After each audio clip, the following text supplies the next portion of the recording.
안녕하세요. 옛이야기입니다. 옛이야기의 사연을 여러분들에게 읽어드릴 DJ 유진입니다.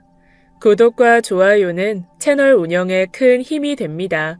꼭 부탁드리며 저는 여러분들의 댓글도 모두 읽고 있으니 댓글도 많은 참여 부탁드립니다. 그럼 오늘의 사연 바로 시작할게요. 안녕하세요.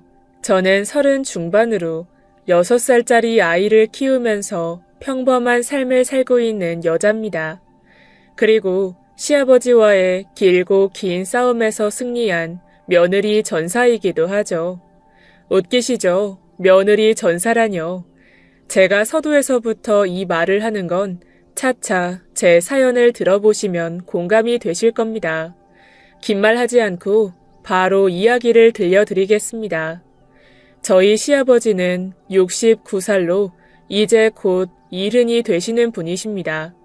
그리고 저희 시어머니는 58살로 아직은 젊은 중년이시지요. 두 분의 결혼에는 약간의 사연이 있습니다. 둘 다 첫 결혼이 아니라 재혼이라는 점이었죠. 남편을 사고로 여윈 시어머니에게는 아들인 저희 남편이 있었고 시아버지는 전 부인과 안 좋게 이혼한 것으로 알고 있습니다. 왜냐면 시아버지가 예전부터 의처증과 폭력 성향이 심했기 때문이죠. 그리고 결혼하고 나중에서야 안 사실이지만 시아버지에게도 딸이 둘이나 있다고 하더군요. 물론 시아버지와는 절연해서 연락조차 하지 않는다고 합니다. 저도 결혼한 지 6년이 넘었는데 그동안 얼굴을 한 번도 보질 못했으니 말 다했죠. 첫째 딸은 미국에, 둘째 딸은 제주도에 있다고 하는데 그것도 믿을 만한 정보는 아닌 것 같았습니다. 그걸 누구한테 물어보려고 해도 자세히 물어볼 수도 없었죠. 저희 남편은 그런 얘기를 꺼내는 것조차도 싫어하니까요. 저희 남편은 시아버지를 늘 못마땅해합니다. 다 이유가 있었습니다. 재혼을 했으면 그 부인한테는 달라진 모습으로 잘해줘야 하는 거 아닌가요? 그런데 지금의 시어머니와 재혼을 한 뒤에도 시아버지는 크게 변한 것 같지 않더군요. 개벌은 남 못 준다더니 저희 시어머니에게 가끔 손찌검을 하셨으니까요. 그러니 남편은 그걸 참지 못했죠. 세상에 그 어떤 아들이 엄마가 가정폭력에 시달리는 걸 반기겠습니까? 남편은 자세히는 말은 안 하지만 그동안 시아버지하고 이혼하라고 어머니를 여러 번 설득했던 모양이더군요. 근데 저희 시어머니는 끝내 이혼은 하지 않으셨어요. 남편은 그 이유를 자기 때문이라고 생각했습니다. 시아버지는 재력가셨으니까요. 젊은 시절에 공사용 장갑을 만드는 공장을 운영해서 떼돈을 버셨다고 했습니다. 그리고 더 깊은 속내에는 재산 상속까지도 염두에 두는 것 같았습니다. 법적으로는 두 분이 혼인 관계이시기 때문에 만약 남편이 죽으면 그 많은 돈이 전부 아들에게 갈 거라고 생각하셨던 거예요. 근데 저의 그 추측이 틀렸다는 걸 알고 있죠. 전 부인과의 사이에서도 자식이 있기 때문에 그렇습니다. 어느 날 갑자기 시아버지의 장례식장에 얼굴도 모르는 두 분의 따님이 찾아와서는 재산을 달라고 한다면 법적으로는 3명이 똑같이 나눠야 한다는 걸 어머니는 잘 모르시는 것 같았어요. 게다가 과연 우리 시아버지가 만났다 하면 싸우고 부딪히는 의붓자식인 우리 남편한테 그 많은 재산을 주실까요? 제가 보기에는 시아버지와 남편이 사이가 안 좋아서 절대로 재산을 몽땅 남겨줄 것 같지는 않았습니다. 그러니 그건 오로지 시어머니의 기대일 뿐이었죠. 어찌됐든 안타깝게도 시어머니는 그런 희망 때문에 이혼을 안 하고 참고 살고 있는 것이었습니다. 그런 시어머니를 보면 참 답답하게 느껴지기도 하다가 어떨 때는 너무 존경스럽기도 했죠. 요즘 세상에 누가 자식을 위해서 참고 살겠습니까? 그것도 맞으면서요. 저라면 당장 집을 뛰쳐나갔을 텐데 말입니다. 그렇게 시어머니한테 막대하시는 시아버지께서 달라지기 시작했다고 느꼈던 적이 있었습니다. 그건 손주를 얻었을 때였어요. 눈이 빨갛게 충혈될 정도로 우시더라고요. 자기 애들이 생각이 나서 그런 건지 만감이 교차하는 듯 보였습니다. 그래서 우리 아들한테는 지금도 끔찍이 잘해주십니다. 물론 우리 아들도 워낙 귀여운 짓을 많이 하죠. 할아버지가 예뻐하다 보니 어떨 때는 아빠보다도 할아버지를 좋아할 때가 있을 정도니까요. 그런 모습을 보면 왜 진작에 본인의 아이들한테는 저런 좋은 모습을 보여주지 못하셨을까 안타까워지더군요. 손자한테 하는 만큼만 시어머니나 남편한테 해주면 얼마나 좋을까 하고 말이죠.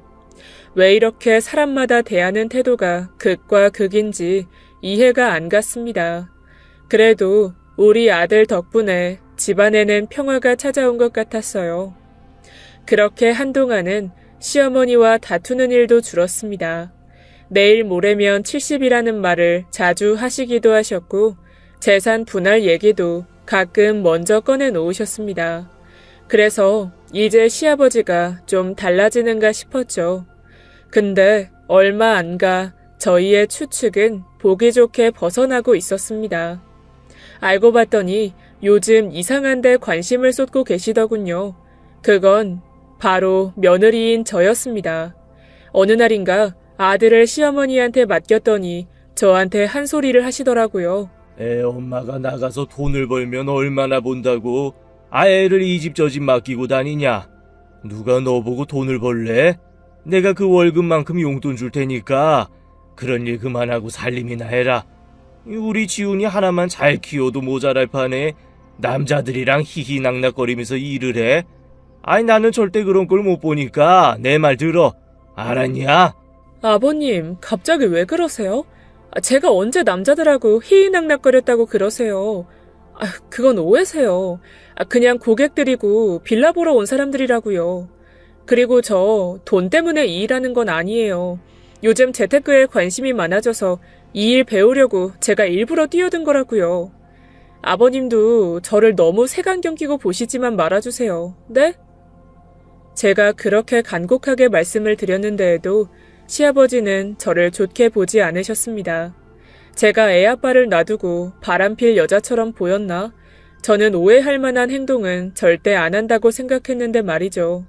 아무리 좋게 얘기해도 시아버지의 의심은 줄어들지 않는 것 같았습니다.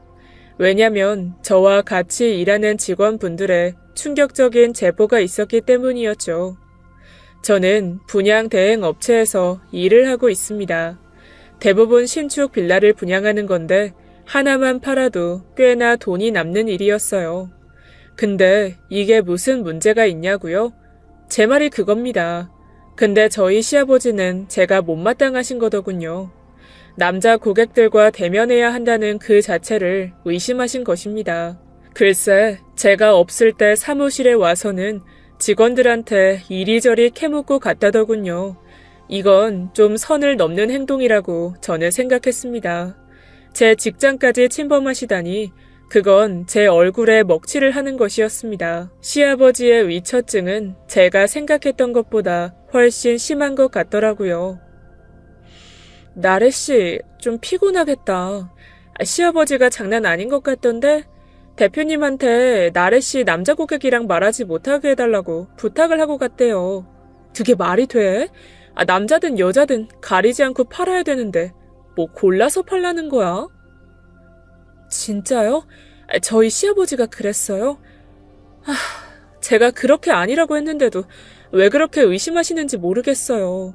정작 우리 남편은 나한테 신경도 안 쓰는데 왜 시아버지가 나서서 우리 부부 사이를 망치려고 드는지. 전 사무실에서 창피해 고개를 들 수가 없었습니다. 대표님까지 찾아가서 남자 손님을 맞지 못하게 하라고 했다니 그건 말도 안 되는 얘기였죠. 손주를 그렇게 예뻐한다면서 어린이집도 직접 등원시켜주시고 자기 핏줄 잘못되면 안 되니까 며느리 단속하는 건가? 근데 더 쇼킹한 게 있어. 말해도 돼? 대표님이 시아버지 얼굴이 어딘가 낯이 익은 것 같더래. 그래서 한참 동안 누구였는지를 계속 생각했는데 나중에 머릿속을 스치는 그 사람이 누구였는지 알아? 매일 아침 저녁으로 이 근처에서 비슷한 사람을 봤는데 그게 글쎄 그날 찾아온 시아버지 얼굴이었다잖아. 소름 돋지. 전 직원분의 말에 어이가 없어서 입이 다물어지지 않았습니다. 제가 여기서 만나는 남자 고객들이 얼마나 된다고 의심을 하시다니, 게다가 제 주변을 빙빙 배회하고 있었다는 그 말을 들으니 온몸에 소름이 돋았습니다.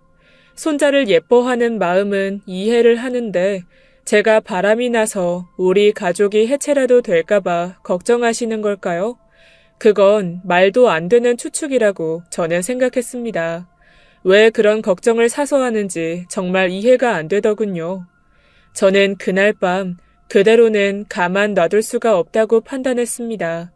창피해서 회사를 다닐 수가 없었죠. 그래서 저는 남편에게 시아버지가 분양 사무실로 찾아왔었다는 이야기를 하고 말았습니다. 제발 다시는 찾아오지 못하게 해달라고 잘 설득을 해달라고 말이죠. 근데 저희 남편은 제 말을 듣고는 화를 내면서 시아버지한테 전화를 하더군요. 아버지가 무슨 권리로 우리 아내 일에 신경을 쓰시는 거예요? 세상 모든 사람들이 아버지 같은 줄 아세요? 다 그렇게 바람 피워서 가정 해체되고 그러는 거 아니라고 제가 그렇게 말했는데 직장까지 찾아가서 횡포를 놓으시면 어떡합니까? 왜 그렇게 주변 사람들을 힘들게 해요? 아버지도 이제 늙었는데 그러면 좀 연세에 맞게 행동하셔야죠. 이게 웬 주책이에요? 아니 노망 나셨어요? 그러니까 저한테 험한 말 듣기 싫으시면 절대 다음부터는 그러지 마세요. 아셨어요? 남편은 전화를 끊고 나서도 한참 동안이나 분을 사귀지 못하고 씩씩댔습니다. 저는 행여나 두 사람 사이가 완전히 멀어지기라도 할까봐 조마조마하게 그 모습을 지켜봐야 했죠. 그래도 마음 한켠에서는 속이 시원했습니다. 왜 저를 의심하시는지 찾아가서 따져 묻고 싶었던 게 저의 솔직한 심정이었죠. 이대로 시아버지의 행동이 잠잠해졌으면 좋으련만. 그런데 그 다음 날 저는 절망스러웠습니다. 일을 마치고 시댁에 아이를 데리러 갔는데 글쎄 시어머니 얼굴이 파랗게 멍이 들어있더군요. 제가 우려했던 일이 벌어진 것입니다. 아니, 도대체 작은 체구의 시어머니를 때릴 데가 어디에 있다고 또 손을 대신 걸까요? 저는 시어머니를 보자마자 그 자리에 주저앉고 말았습니다. 어머니, 얼굴이 또 이게 뭐예요? 혹시 또 맞으신 거예요? 진짜 속상해서 못 살겠어요. 아니 도대체 이번엔 무슨 일인 거예요? 왜 때리신 거냐고요? 정말 아버님은 나이를 어디로 드셨는지. 아니야, 난 괜찮아. 왜 이렇게 호들갑이야? 너희들은 그냥 모른 척 해라. 이러다 나이 들고 힘 없어지는 날이 오겠지. 뭐 어쩌겠니? 너무 신경 쓸 거 없다. 너희들은 너희들끼리 잘 살면 되는 거야. 알았지? 저는 기력이 없는 와중에도 우리 아들을 돌봐주고 계셨던 시어머니를 보니 눈물이 핑 돌았습니다. 힘들면 힘들다고 하셔도 되고 이혼하고 혼자서 편하게 사셔도 되는데 왜 그런 결단을 내리시지 못하는지 답답하기도 했습니다. 그러다 저는 시어머니의 표정을 보고 이상한 느낌이 들었어요. 분명 어제는 남편하고 시아버지가 저 때문에 전화통화로 대판 싸웠었기 때문이었죠. 어머니, 혹시 저희 때문에 싸우신 거예요? 저는 미처 거기까지는 생각을 못했는데. 아니, 저희 때문에 어머니 때리신 거예요? 난 그냥 직장 나가서 일하는 것뿐인데 왜 그런 걸로 어머니를 때리시는 거예요? 정말 속상해서 미치겠네요. 어머니, 제가 정말 죄송해요. 제가 애아빠한테 괜한 말을 해서 이런 사달이 났으니. 제 말에 시어머니는 가만히 눈을 감으시더군요. 그리곤 침대로 가셔서 조용히 자리에 누우셨습니다. 아마도 제 말이 다 맞는 것 같더군요. 자기한테 대든 남편이 어머님의 자식인데다 며느리가 남자들이나 만나고 다니는데 단속을 못했다면서 때리셨나 보더군요. 저는 억장이 무너질 것 같았습니다. 가만히 있던 시어머니가 왜 맞아야 하는 건지요. 차라리 제가 맞는 게 속이 후련할 것 같았습니다. 시어머니가 누워있는 안방에서도 흐느끼는 소리가 들려오더군요. 저는 차마 발길이 떨어지지 않았습니다. 조개라도 해놓고 갈 참으로 부엌에서 이것저것 야채들을 꺼내 놓았어요. 근데 시어머니는 그럴 필요 없다면서 굳이 제 손을 이끌고 집에 가라면서 내쫓으셨습니다. 저는 그렇게 속상한 마음으로 아들을 데리고 집으로 돌아갔어요. 발걸음이 너무 무겁더라고요. 마음 같아서는 당장에라도 시어머니를 모시고 그 집을 나오게 하고 싶었습니다. 하지만 시어머니는 극구 사양을 하셨죠. 그냥 참고 살면 된다고요. 그렇게 아들의 손을 붙잡고 집으로 가는데 아들이 또 속상한 말을 하더군요. 엄마, 울지 마. 엄마가 울면 내가 속상하단 말이야. 진짜 할아버지가 할머니를 때린 거야? 내가 다시는 그러지 말라고 말해 놓을게. 알았지? 안 그래도 어제 할아버지가 할머니한테 말하는 거 듣고 나 막 울었단 말이야. 미안해. 이제 엄마 안 울게. 속상해서 그랬어. 미안해. 근데 할아버지가 할머니한테 뭐라고 했길래 울었어? 자식 교육 잘하라고 뭐라고 하면서 아들 며느리 다 말을 안 듣는다고. 할머니가 자기한테는 그런 말 해도 되는데 아들 며느리한테는 그러지 말라고 하셨어. 그래서 할아버지가 엄청 화를 내셨어. 저는 아들의 말을 듣고 결국 참고 있던 눈물을 터뜨리고 말았습니다. 제 예상이 맞더군요. 시어머니는 저희 때문에 맞으신 거였어요.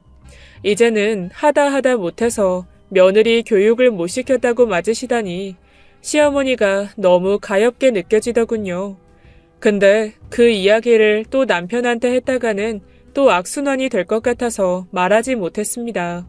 대신 저는 다음 날 아들 핑계로 다시 시어머니를 찾아뵀습니다. 몸이 아프면 병원에라도 가야 한다고 설득했죠.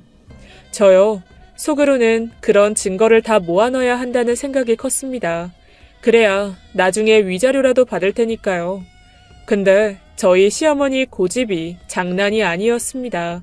그렇게 병원에 갔다가 소문이 나면 우리한테 좋을 게 없다나 뭐라나요. 어머니, 저희가 문제가 아니라 어머님이 편하셔야죠.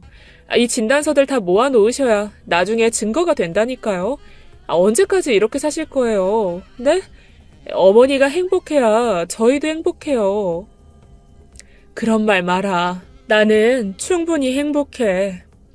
니들 다 안정적으로 살고 우리 착한 손주 얼굴 보면 걱정 같은 거 싹 사라진다니까. 진짜야. 그리고 막말로 이혼하면 이 많은 재산들 누구한테 가겠니? 딴 여자 만나서 다 거기 주겠지. 우리한테 한 푼이라도 주겠어? 난 걱정 마라.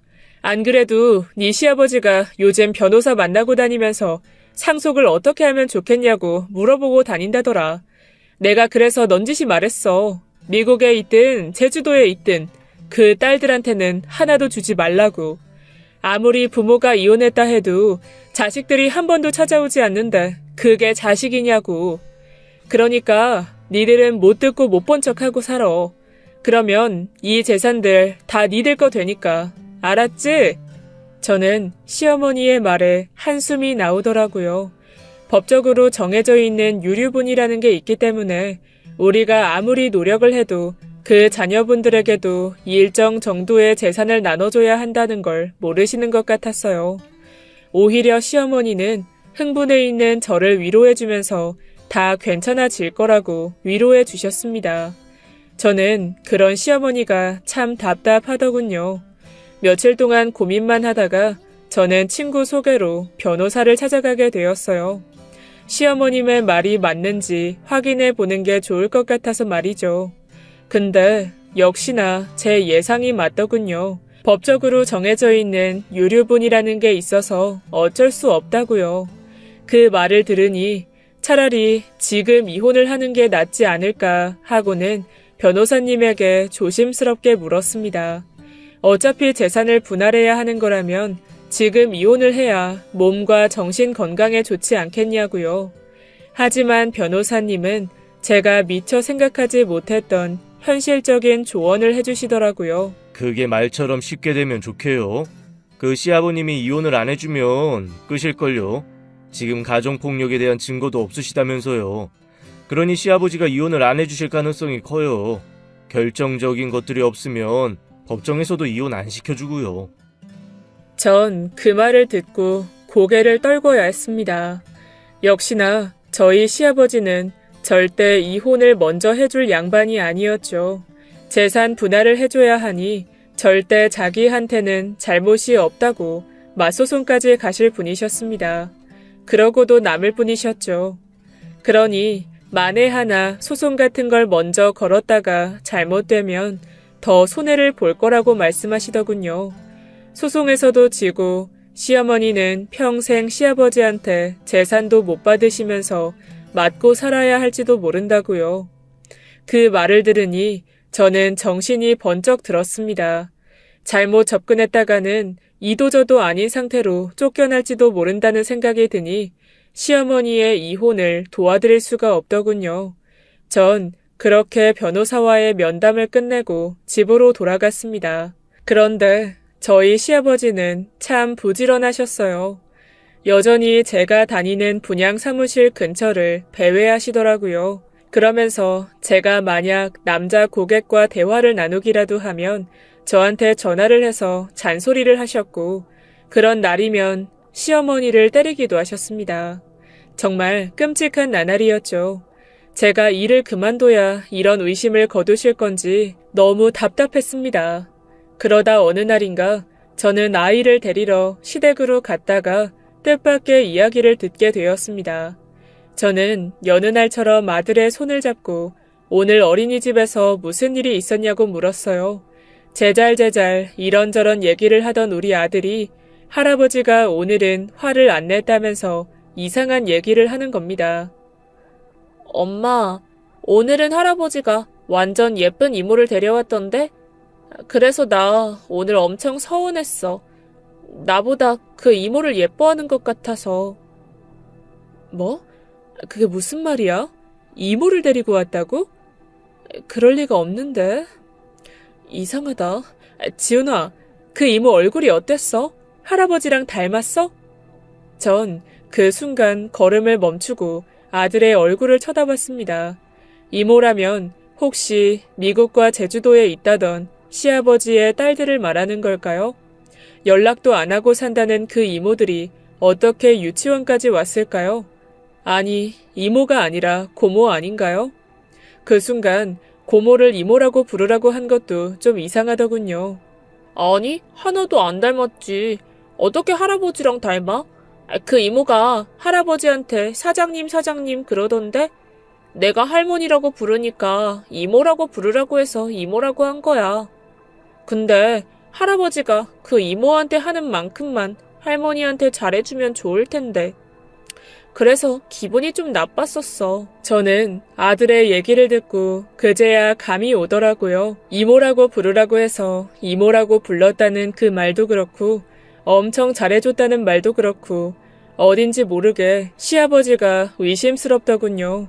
그렇게 위처증이 심한 양반이 설마 젊은 여자랑 바람이나 피우고 있는 건 아닌가 하고 말이죠. 손자 하원할 때 같이 데리고 간 거면 뭔가 틀림없이 심각한 사이라는 생각도 들었습니다.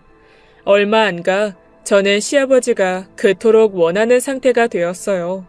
분양사무소 업무가 끝나게 되면서 집에서 쉬게 된 거죠. 다른 빌라에 분양건이 생기면 다시 일을 하게 돼서 그때까지는 여유가 생겼는데 저는 그동안 미뤄두었던